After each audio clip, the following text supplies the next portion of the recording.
Baik, dari Banyumas dan Cilacap kita akan balik lagi, kita akan ngomongin tentang fenomena birdwatch nih. Sempat tadi di awal saya sempat mention juga birdwatch dan ada hubungannya dengan climate change. Mungkin tadi kita udah banyak ngobrol soal La Nina, lalu juga tadi ada bencana di Banyumas dan juga Cilacap. Ini hal-hal yang berhubungannya dengan alam dan birdwatch ini juga ada hubungannya dengan alam. Langsung saja kita terhubung dengan Muhammad Saifullah, PR and Education Outreach Manager Yayasan Kahati. Selamat siang, Mas Saifullah. Halo Mas Ito, selamat siang. Sehat, Mas? Alhamdulillah, sehat ya Mas ya? Sehat, Alhamdulillah. Mas Saifullah, mungkin boleh dijelasin dulu, ini birdwatch ini sebetulnya apa dan bagaimana kondisinya di Indonesia? Mas Saifullah, silakan. Iya, jadi memang birdwatch ini kita lakukan biasanya di momentum tertentu ya Mas Ito. Jadi di setiap tahun itu biasanya ada Hari Burung Migrasi Sedunia. Itu biasanya 2 kali Mas Ito, di bulan Mei sama di bulan Oktober. Nah, di 2 bulan itu biasanya di minggu kedua biasanya itu di tanggal 10 atau di hari Sabtu minggu kedua kita biasanya melakukan birdwatching itu tadi gitu. Nah, birdwatching ini memang fenomena burung yang bermigrasi ya Mas Ito. Jadi di beberapa belahan dunia di utara terutama ya, itu kan mulai masuk musim dingin biasanya Mas Ito, atau biasanya suhu udah mulai dingin di sana. Di Oktober kan mulai sampai Desember, Januari itu udah mulai dingin. Nah, Maret juga memang ada musim yang agak relatif lebih dingin ya. Nah, mereka tuh migrasi tuh Mas Ito tuh mencari daerah yang lebih hangat. Kenapa? Karena memang daerah yang lebih hangat ini biasanya makanannya tersedia banyak, melimpah. Nah, di mana di daerahnya asalnya burung itu makanannya sudah mulai menipis. Nah, itulah momentum yang kita manfaatin Mas Ito. Kebetulan kami dari Biodiversity Warriors Yayasan Kahati dan bekerjasama dengan NGO Burung Indonesia melakukan pengamatan itu. Alhamdulillah rutin gitu Mas Ito. Di bulan Mei atau di bulan Oktobernya. Baik, Mas Saifullah, itu dari birdwatching yang dilakukan oleh teman-teman Kahati dan teman-teman NGO, ini ada hubungannya nggak sih dengan fenomena-fenomena banyaknya burung mati di Indonesia? Kan kita sempat tahu ya beberapa waktu lalu sempat viral juga di media sosial, ada banyak burung mendadak mati, terutama di daerah Cirebon, lalu di Bali juga ditemukan. Ini ada hubungannya nggak sih Mas dengan migrasi burung, dan apakah ada hasil dari birdwatchingnya, ada hasilnya, alasannya kenapa gitu Mas? Ya, sebenarnya ini ada beberapa asumsi ya, maksudnya kalau kita melihat kenapa burung-burung itu lantas mati ya. Jadi yang pertama memang ada yang mengaitkan dengan isu perubahan iklim, di mana kan memang kalau ngomong burung Mas itu secara overall burung itu sangat sensitif terhadap perubahan cuaca ya, terhadap perubahan iklim. Sangat sensitif gitu. Makanya sama kayak kita Mas Ito, kalau kita lagi naik mobil, kalau kita lagi naik motor panas, kita pasti sungkan kan, kalau bisa menepi dulu, minum teh gitu kan. Sama burung ya gitu, dia kalau terlalu panas dia akan meneduh, dia hujan dia akan meneduh gitu. Makanya kalau kita birdwatching, kalau lantas hujan atau terlalu panas, biasanya kemungkinan kita melihat burung-burung melintas itu sangat tipis ya kesempatannya. Nah, ini yang terjadi dengan burung-burung mati itu. Jadi sebenarnya ini juga yang kebetulan saya coba amati ya, maksudnya kebetulan yang saya lihat juga beberapa instansi yang memang terkait hal ini juga kebanyakan hanya bisa memberikan beberapa asumsi ya, tidak ada yang pasti. Tapi yang pertama satu, dilihatnya memang ada perubahan cuaca yang mendadak gitu. Jadi ketika burung itu melintas, kebetulan kejadian yang di Cirebon dan di Bali sama-sama waktu itu ternyata hujan deras. Dan ketika hujan deras biasa Mas, ketika hujan biasanya gas-gas itu kan turun kan, gas-gas. Nah, termasuk gas-gas yang beracun. Nah, ketika dia hirup, nah itu samalah kita kalau menghirup gas beracun bisa lemes dan kemudian bahkan bisa mati gitu Mas. Nah, ini betul. Nah, gitu. Dan kedua memang juga kebetulan karena burung-burung yang mati ini biasanya burung-burung yang berbadan kecil ya.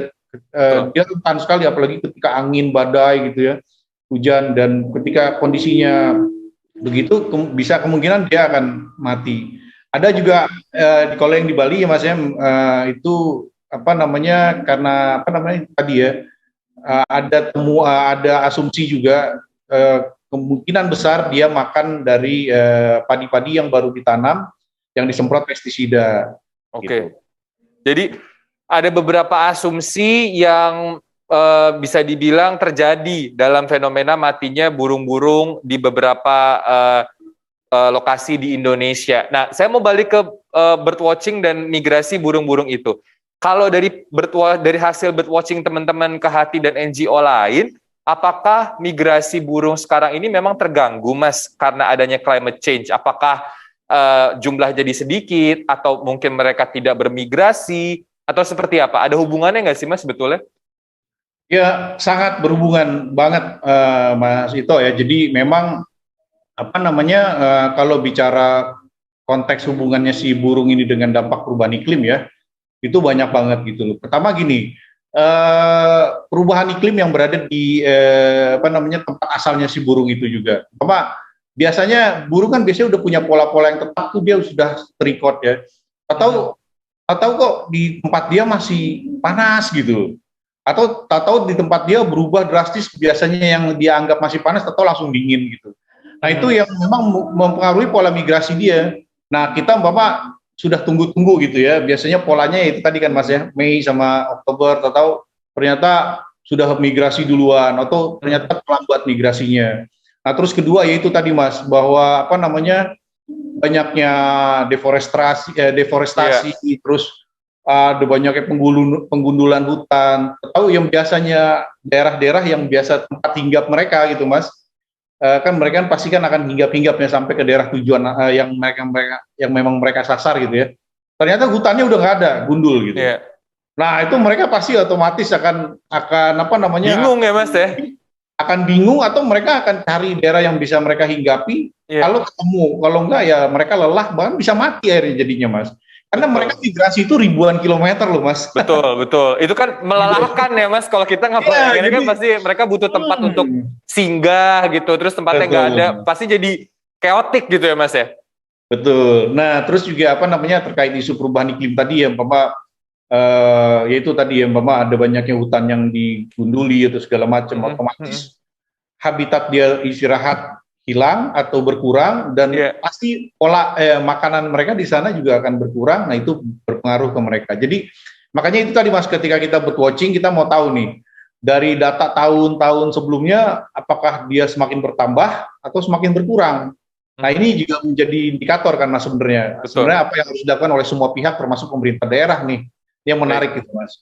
Ini tadi kita lihat, ini video waktu tahun 2019 ya, kalau nggak salah, Mas Saifullah birdwatching 2019. Ini teman-teman Kehati kalau nggak salah ya, lagi birdwatching terakhir ya?